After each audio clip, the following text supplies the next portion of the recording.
বন্ধুরা, জীবনে চলার পথে অনেক ধরনের চুরির কথা শুনেছেন, অনেক ধরনের চুরি দেখেছেন। তবে আজ এমন কিছু চুরির দৃশ্য দেখাবো যা দেখে আপনি অবাক হবেন। আর ভুক্তভোগী ব্যক্তিই জানেন এই চুরি কতটা ভয়ঙ্কর এবং এই মুহূর্তে তিনি কতটা আতঙ্কগ্রস্ত হন। চলুন দেখে আসি এবার ভিন্নধর্মী কিছু চুরির দৃশ্য।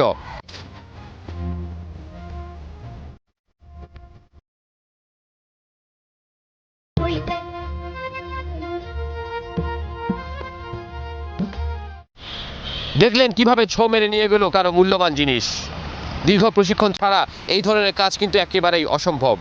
ভালো কাজে মন না দিয়ে তাদের মেধাটাকে নষ্ট করছে এই চুরির পেছনে।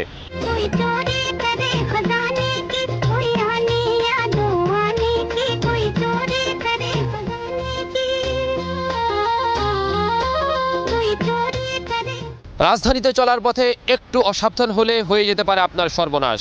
তাই তো আপনার কাছে অনুরোধ করছি, চলার পথে অবশ্যই আপনি সচেতন থাকবেন। আর সংশ্লিষ্ট কর্তৃপক্ষের কাছে অনুরোধ, এই ধরনের চোরদের প্রতিহত করতে আপনারা বেশি আন্তরিক হবেন, এমন প্রত্যাশা আমার এবং সবার।